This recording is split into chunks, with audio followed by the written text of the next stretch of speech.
बजा के बा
उनको मनाने अरे कुमति दिल में बाजा बजाने लगा है।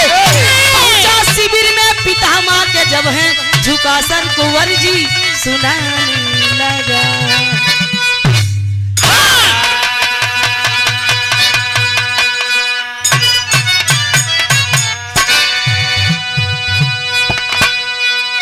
मराना कोई वीर पांडव शिविर में दुर्योधन को गमी सताने लगा है। अरे बने सेना नायक है भीष्म पितामह उन पर भी शंका वो खाने लगा है। मास्टर साहब कव्वाले के टुकड़ा में कहना बैठे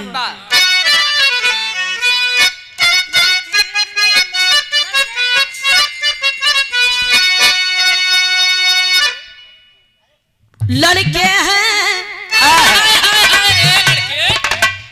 लड़के हैं मोहल्ले के सहतान मेरी लड़का।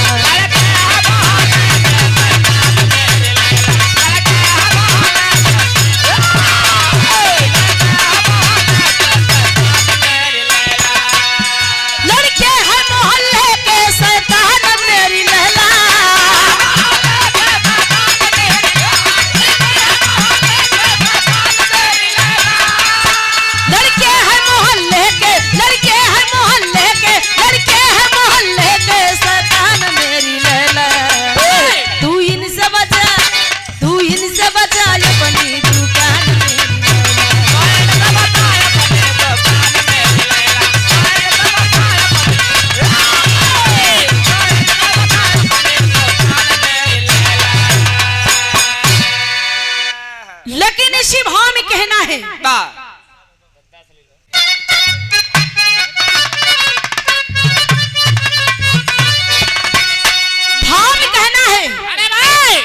दुर्योधन शिविर के अंदर आए गंगा पुत्र भीष्म दादा अपना ध्यान लगा के बैठे हैं। मतलब कि जब महाभारत की लड़ाई शुरू होने वाली थी तो एक दिन जब लड़ाई हुई पहले दिन दूसरे दिन हुई तीसरे दिन लगभग लगातार 8 दिन लड़ाई हुई कौरव और पांडवों में। कौरव और पांडवों में 8 दिन लड़ाई जब लगातार हुई तो दुर्योधन की सेना लगातार 8 दिन धाराशायी हो गई। दुर्योधन बड़ा चिन्मिनाई गए एकदम गुस्साई गए। बाप रे बाप जेकरे पक्ष के लड़ाई सेनापति भीष्म दादा लड़े वो अगर सेना कोई धाराशायी हो जाए लड़ाई को उन्हें काम करना ही। आखिरकार में दुर्योधन गंगापुर भीष्म पितामह से अपने दिल की बात कहे दादा दादा कहे पालागी कहन जिया बच्चे कहन का हाल बा कहन हाल कि ऐसी तैसी तू हमार हाल पूछत है तू हमार हाल पूछत है अरे तू हमार हाल ना पूछा। भीष्म दादा कहन अरे काहे गरमाए जाते हैं गरमा जी एकदम सहूलियत से बात करा। कहन दादा शुरू से लेके आज 8वें दिन की लड़ाई में हमारी पूरी सेना धाराशायी हो गई कुरुक्षेत्र मैदान में। अरे आपके रहते हुए हमारा पूरा सेना भीषम दादा के लागत बा आज एकदम सीध मूड में दुर्योधन नहीं है, लागत बा आज एकदम अगली धरे बा काहे मार ली। अरे कवि जी वो समय दुर्योधन भीषम दादा से कहन लागत बा दादा दाल में कुछ काला बा, दाल में कुछ काला बा। तो मन ही मन में सोचते हैं हमका लागत बा पूरी दल की काली बा। भीषम दादा कहन दुर्योधन से कि ये बतावा हो का तू कहा चाहत हुआ, कहन हमार बात सुना हम का चाहत हूँ।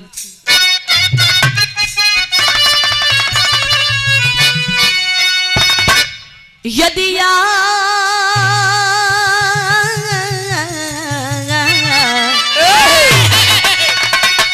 आप चाहल तो विजय हम ही पाएंगे।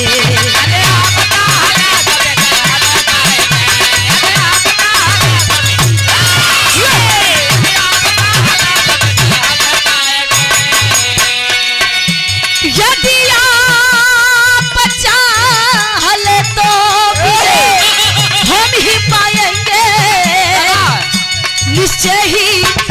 निश्चय ही पांचों पांडव हमसे हार जाएंगे।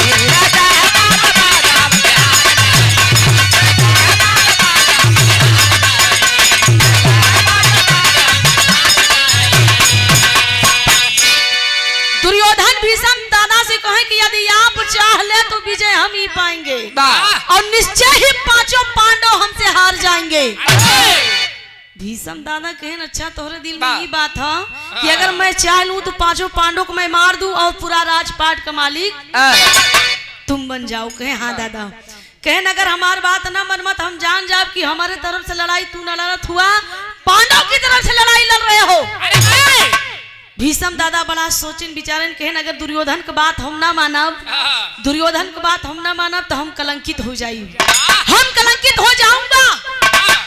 भीषम दादा दुर्योधन से कहे कि देखा हमार तोहार एक शर्त बा, 90 दिन की लड़ाई पे हम सोची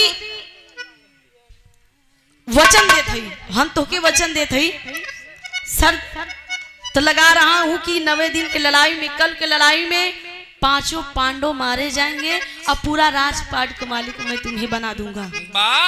कह लेकिन हमारा तोहरा बीच के बाद तीसरा मनई का पता ना चले चाहिए। कह नहीं दादा आप पूरी तैयारी करा लड़ाई के। लेकिन आज दुर्योधन बड़ा एकदम मौज मस्ती में खुशहाली में अपने राजधानी के जात हैं, अब मन ही मन में लड्डू फूटत बा। एक ही गीत लगी मार सा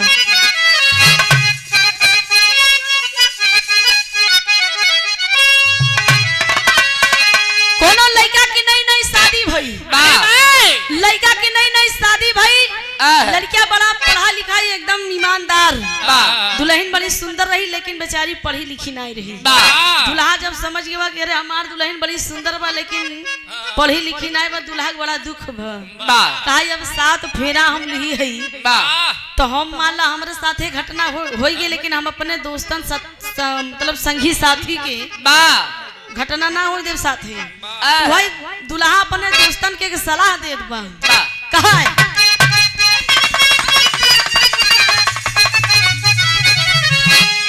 अरे शादी करके फंस गए भैया,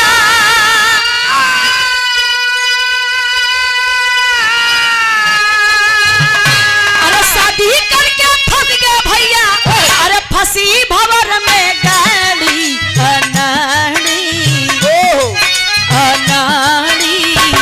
हम कहा मिली रे गोलिया।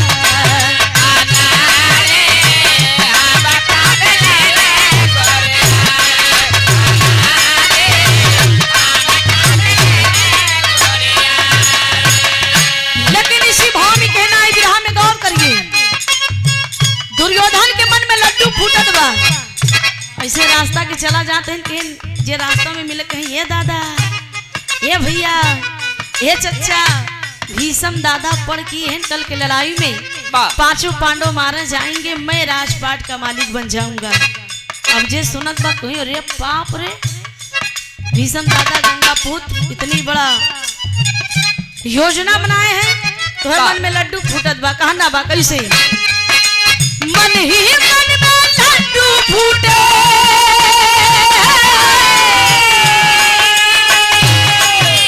मन ही मन में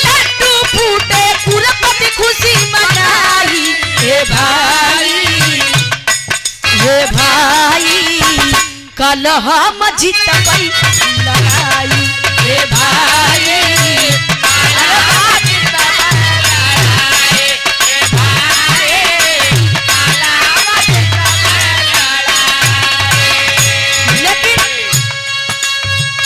भीषम दादा यार एकदम तैयारी बनावत हैं, लेकिन दुर्योधन कहें वाह भीषम दादा पर कैली है 5 पांडवन मरी है।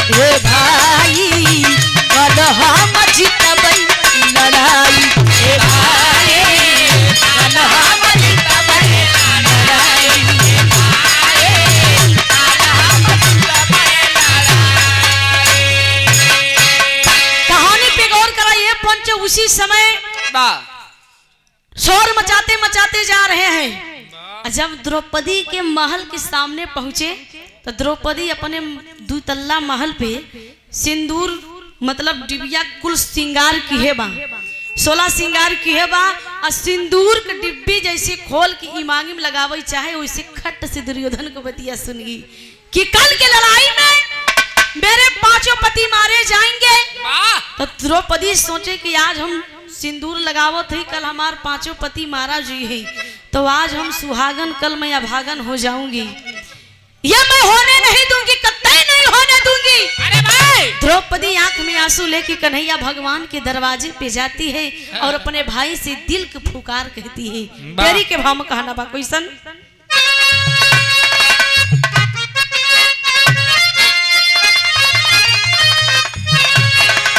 नयन से अस की धारा बह चली, अरे नयन से अस की धारा बह चली, 5 पति हमारे रण में जय है नारा हो। द्रौपदी भागते भागते गई कन्हैया भगवान के दरवाजे पे ठाड़ होके कन्हैया भगवान से अपने दिल की बात कही कि हे भैया, हे कन्हैया, आज मैं सुहागन हूँ, कल मैं अभागन हो जाऊंगी, आप मेरे पति देव की रक्षा करिए। कहना बा कैसन मार साहब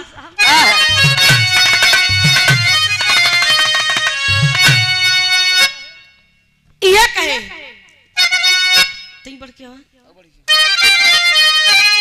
वाह कहे द्रौपदी पुकार सुन सुन है मुराद, अपने दिल का दर्द बतावत कन्हैया भगवान से द्रौपदी कहे द्रौपदी पुकार सुन सुन है मुरार, हमारी मांगी का सधुरावा कैसे बची, हमारी मांगी का सधुरावा कैसे बची।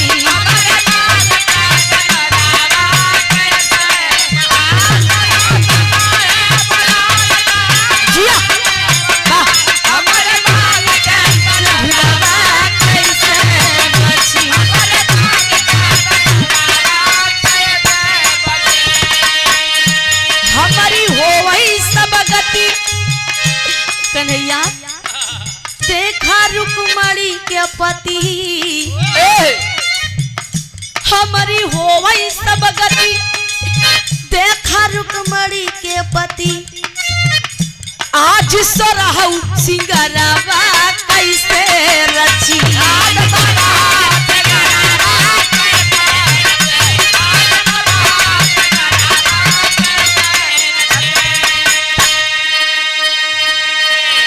कन्हैया भगवान द्रौपदी की कुल बात सुनत हैं, लेकिन कन्हैया अपने बिस्तर पे ऐसे लेट गए जैसे 2-4 घंटा से नींद मारत हैं, मतलब सोवत हैं। और द्रौपदी अपने दिल की बात बताओ थी कि हमारी रक्षा करा। कन्हैया भगवान जब नहीं उठते हैं तो जाते समय द्रौपदी बड़ी ऊंची बात कहती है, केस बधाना हमार पूरा भवन करार। मतलब याद दिला रही है कि जब भरी समाज में दुशासन मेरा केस पकड़कर घसीट रहा था, सारी खींची जा रही थी, तो मैंने आपको याद किया था, आप भागते भागते आए। जब पूरे समाज की लाज जा रही थी, पूरे हिंदुस्तान की लाज जा रही थी और आपकी इज्जत जा रही थी, आप भागते भागते आए, सारी का चीर बढ़ा दिए। जब आज मेरा सुहाग उजड़ने वाला है, मैं विधवा होने वाली हूँ, तो आप चैन की नींद सो रहे हो।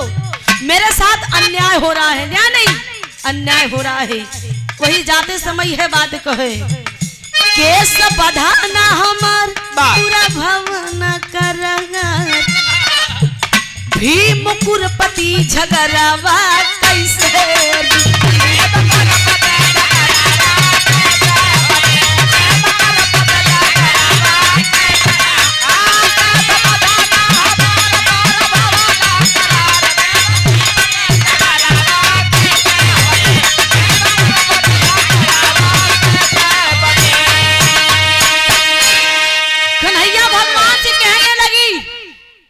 समाज में दुशासन मेरा केस पकड़ के खींच रहा था, यही केस, तब मैंने वहीं पर कसम खाया और प्रतिज्ञा की कि जब तक मैं दुशासन के लहू से मैं अपना ये केस नहीं धो लेती, तब तक मैं ये केस बांधूंगी नहीं और तब तक मैं चैन से बैठूंगी नहीं।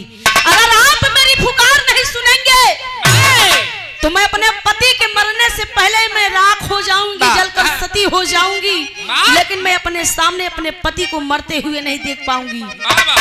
द्रौपदी गई जंगल में, चंदन की लकड़ी काट की चिता की तैयारी करेला। समझ गई मेरे मोहन मेरे कन्हैया अब मेरी रक्षा करने वाले नहीं है। तब वही चिता की तैयारी करने लगी है कि गीत लग गई मार सबको, इसे कहना बा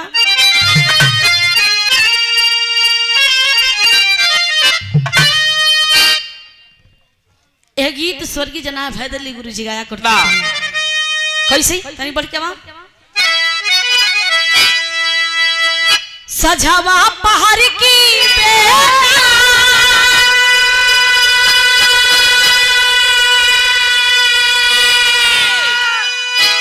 सजावा पहाड़ की बेला, बहेद्री गनीर यही हो बहेद्री गनीर। एकदम बड़े मिजाज में गाओ। सजावा पहाड़ की बेला, नदिया के तीर यही हो नदिया के तीर, पुरवैया बहे अचरा उड़ेला सिरसी।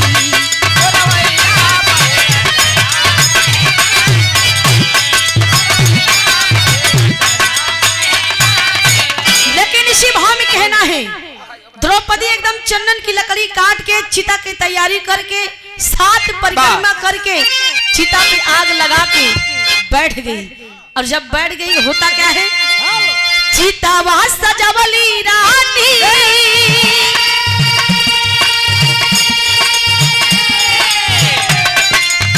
चितावा सजवली रानी, बहेद्री गनीर यही हो बहेद्री गनीर। कान्हैया नहीं बोले उठे हिया राम की,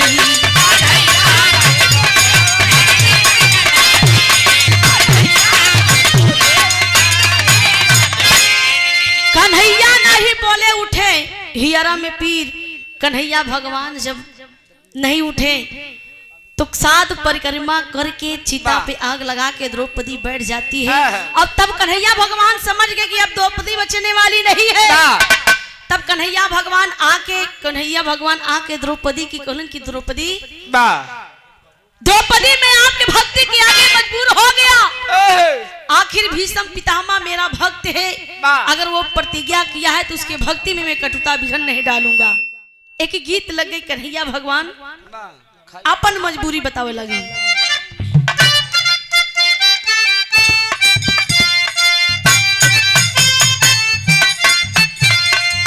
कोनो कुजला आमे का बाग रखा रहे, कुजला आमे को बाग रखा रहे, 4 ठुलबर चटनी गई, नीचे नीचे जो नाम लटका रहे बारे लबर चटनी वो तोड़ तोड़ बेचारी खाई ली। कुजलवा आम गिन के गरहन कितना आम बा, बेचारा खाना खाए के जब लौटा तो करे जो मतलब नीचे लटका रहा नाम गाये बा 3-4 दिन लगातार देखे। हाँ, नीचे वाला हाँ मतलब जो पेड़ के नीचे लटकत रहे बा तो 3-4 दिन आम गायब हो गया। तो एक दिन कुजड़ा सोचे कि आज हम पकड़ब बा कवन चट्टी नावत है। बा हाँ तो एक दिन बेचारा वही मोटके आमे जरी के कोने एकदम सामने दीपक गया। अच्छा ठीक बेचारी नाइन वही उल्लंघन तोरे ही लागी बा तो कुजड़वा का तोहरी बा ऐसी तैसी तू हमार कुल आम खाई गऊ बा तो पहला दाम चुकाया जा। बा आखिरकार में होत कबा मार के गीत लग गई।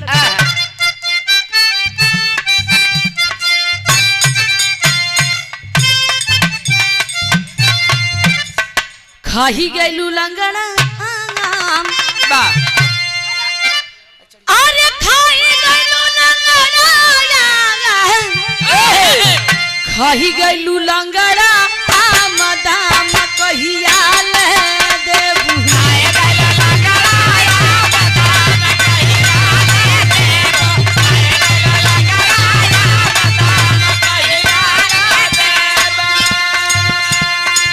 लेकिन इसी भाव में कहना है कन्हैया भगवान कहे बोलही लगे कीरा पानी धान अरे बोलही लगे कीरा पानी धान बोलही लगे कीरा पानी धान मान लह बतिया हमरी बोलही लगे कीरा पानी धान मान लह बतिया हमरी बोलही लगे कीरा पानी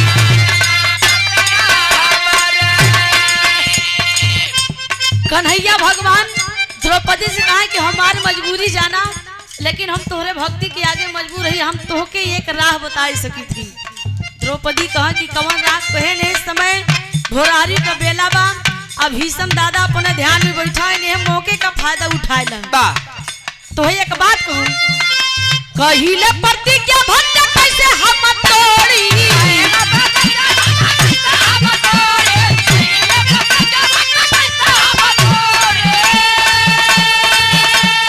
भगती में कटु तो जाए नहीं छोड़ी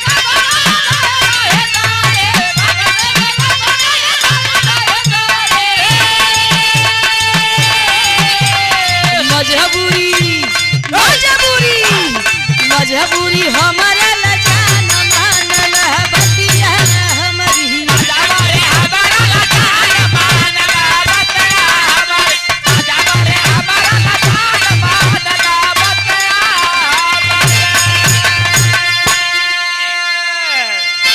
बस 5-6 मिनट की कहानी और बा बा कन्हैया भगवान के है मजबूरी हमारा लजान मान ला बतिया हमरी बा। द्रौपदी का है आप हमार भाई हैं अगर आप एक बार हमारा रक्षक हैं तो अबू करी हमारे पति का रक्षा करा।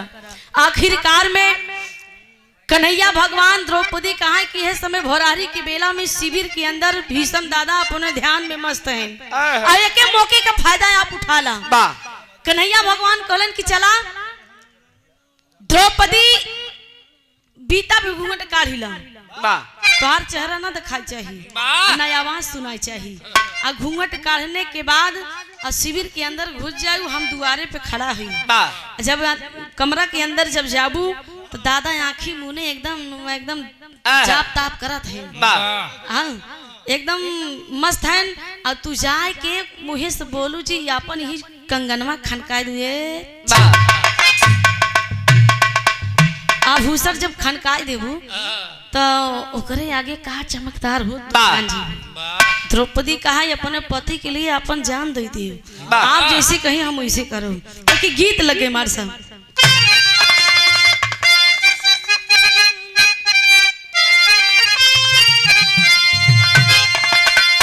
हम गवनमा नहीं जाब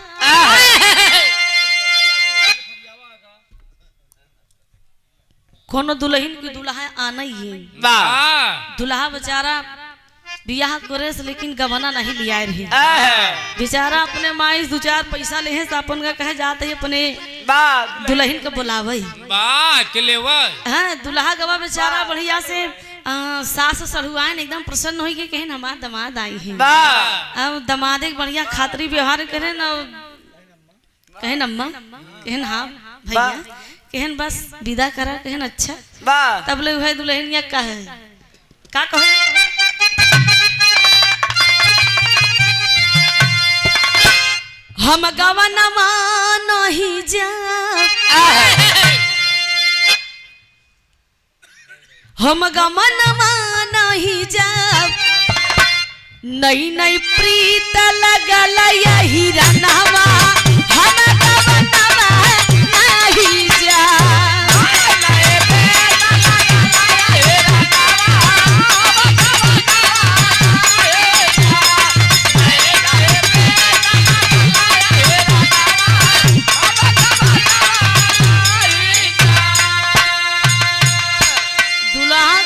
दुल्हन हमार कहत बा कि हम गवनवा नहीं जा नई नई प्रीत लगल यही रनवा हम गवनवा नहीं जा दूल्हा अगर माएगा कहा यार तू कैसे ना जाबू वह दूल्हा कहा हम गवनवा लइके जा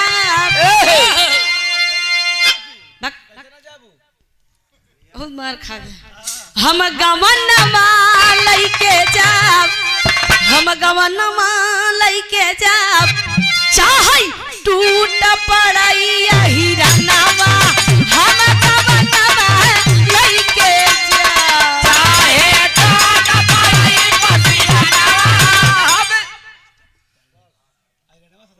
का सुनत है बहुत मार खा अरे अम्मा जो सुना हुए बोल चाहे टूट पड़ई यही रनवा हम गवनवा लइके जा लेकिन द्रौपदी भीष्म दादा के सामने जाए के सर झुकाए कि ई अपन कंगन खनकावत बा कैसे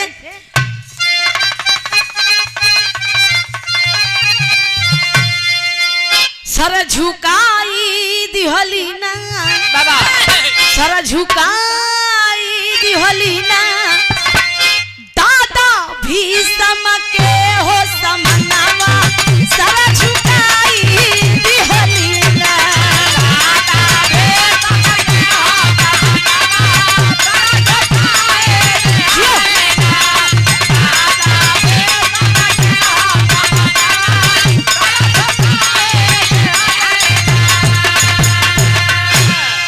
सर झुकाए कि अपन चूड़ी खनकाई दीन जब चूड़ी खनकाई दीन तो होत का बा सुनी के तब झनकार पितामह अपने मुख से बोले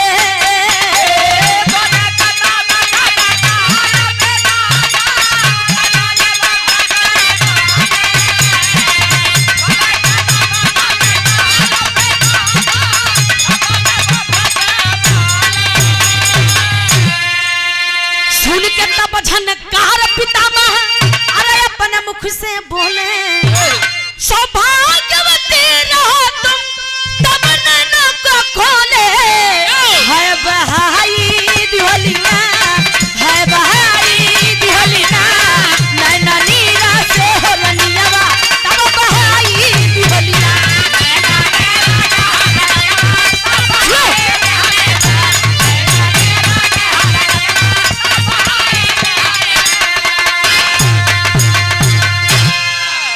जब ये चूड़ी खनकाय दीहन तो भीष्म दादा आखिए मुने मुने कहन सौभाग्यवती भव मतलब अखंड सौभाग्यवती भव मतलब तुम्हारा सुहाग अमर रहे तब वह द्रौपदी घुंघटवा उठाए कहे दादा जब दादा द्रौपदी का आवाज सुने तो एकदम चौकन्ना चौकन्ना द्रौपदी का एक कहती प्रतिज्ञा किया कि हमारे पति पांचों पांडवों को कल के लड़ाई में मार देंगे और एक कहती आप कहा थे कि तुम्हारा सुहाग अमर रहे अखंड सौभाग्यवती भव भीष्म दादा बमक गहन द्रौपदी मेरे साथ छल इतना बड़ा छल किसके साथ में आई हो द्रौपदी मुस्कुराए कहे कि ये दादा कन्हैया भगवान के साथ में आई हूँ जब कन्हैया भगवान को नाम सुनते मान भीष्म दादा भागते भागते गए दरवाजे पे कन्हैया जी खड़े हैं अजा के चरणों में भीष्म दादा गिर पड़े जब गिर पड़े और कहने लगे मैं धन्य हो गया मैं आपका दर्शन पाके धन्य हो गया इलाहाबाद में खड़े कहना बा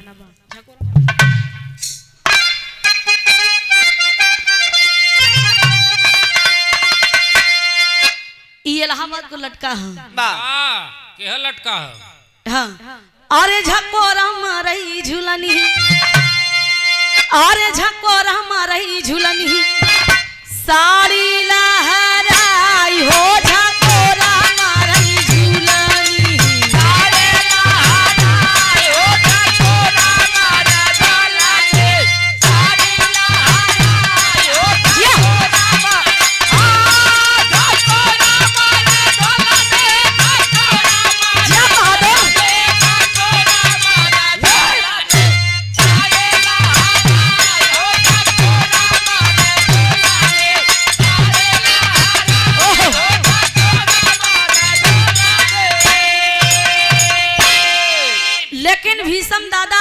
कन्हैया भगवान के चरणों में सिर झुकाए दीन।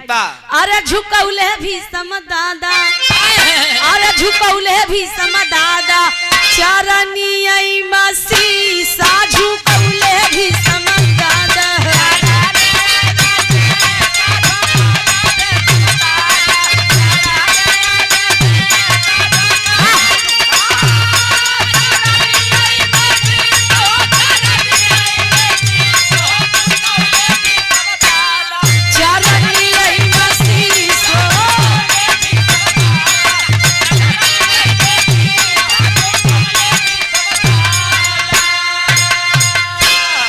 सर झुका के कन्हैया भगवान के चरणों में भीष्म दादा कहने लगे, मैं धन्य हो गया प्रभु, मैं धन्य हो गया, मैं आपका दर्शन पा के धन्य हो गया। आप मेरी भक्ति में कटुता डाल दिए। मैं दुर्योधन से प्रतिज्ञा किया हूं कि कल के लड़ाई में द्रौपदी के 5 पति को मैं मार दूंगा। कन्हैया भगवान हंसने लगे। तो क्या हुआ? तो भीष्म दादा कहे, बोले लीला तोहरी प्रभु बहुत न्यारी,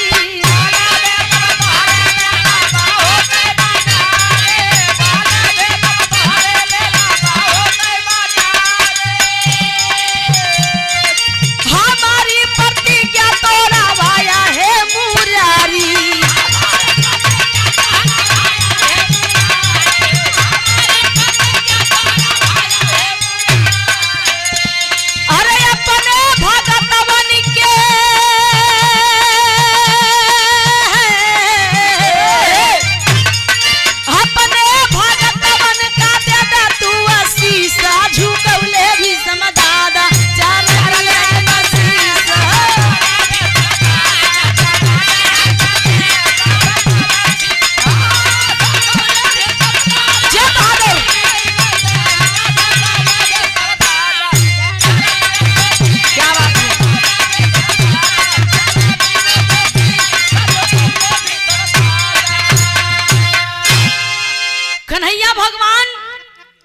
भीष्म दादा से कहने लगे, गंगापुत्र भीष्म पितामह आप जाइए लड़ाई के मैदान में पूरे भरपूर की तैयारी करके आइए, और आप कुरुक्षेत्र मैदान में कौरव और पांडवों की तरफ से मैं कह रहा हूं कि आप लड़ाई लड़िए। भीष्म दादा पूरी तैयारी के साथ कुरुक्षेत्र मैदान में 90 दिन की लड़ाई पर पूरी सेना लेकर आए। अल्लाह के भाव कहना बा,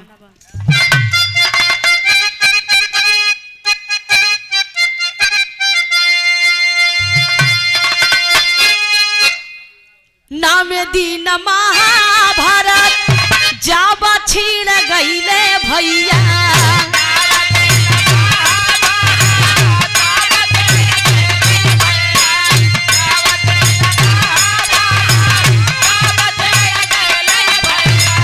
वीर पांडवन से होला घोर घमसान,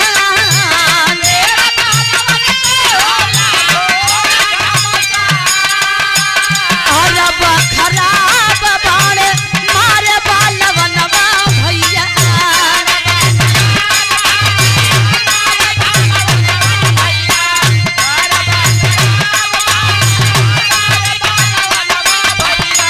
बैठा रहे राखिया पे अर्जुन के ताया।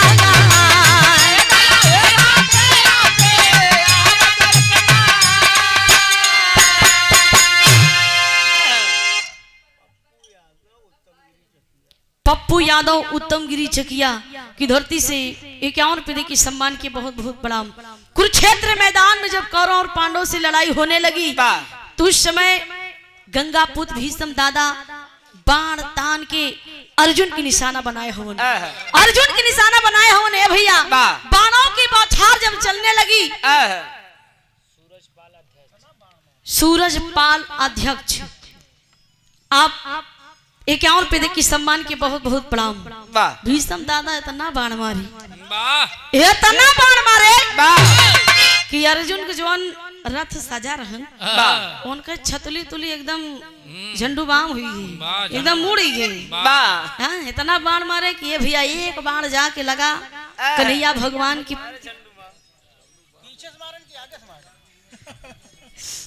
कन्हैया भगवान के जब लगा तो उसके बाद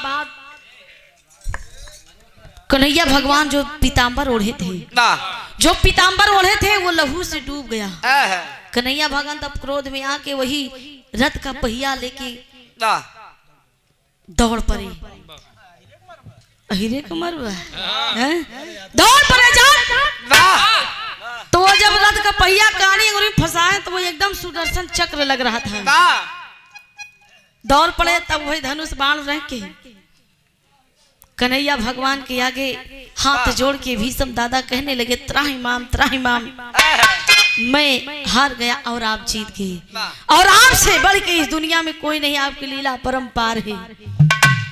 अगर आप चाह लेंगे तो ये लड़ाई तहस नहस हो जाएगी। रथ का पहिया चक्र एकदम सुदर्शन चक्र दिखाई दे रहा था। आखिरकार में हार मान लिए भीष्म दादा की जो मैं चाहता था वो हो गया। अगर आप मेरी प्रतिज्ञा तोड़वाए हैं तो मैं भी आपका प्रतिज्ञा, आप भी प्रतिज्ञा की हर है कि अस्त्र नहीं उठाऊंगा, लेकिन मैं मजबूर कर दिया, आप अस्त्र उठाना पड़ा आपको। यही से कहानी को समापन बा। आखिरी में कहना बा क्वेश्चन,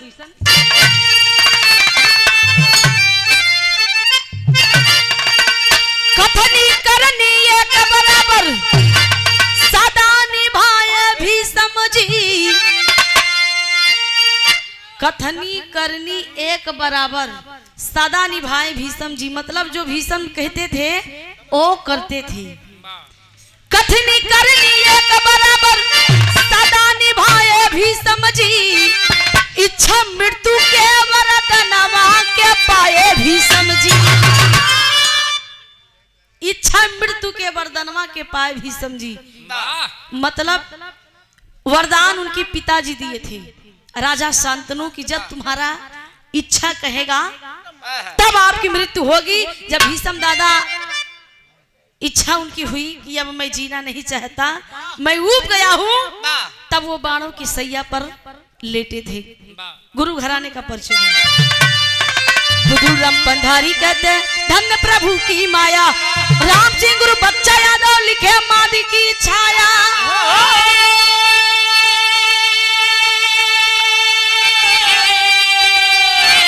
नयन से अस की धारा बह चली, वह सोना सुहानी सारद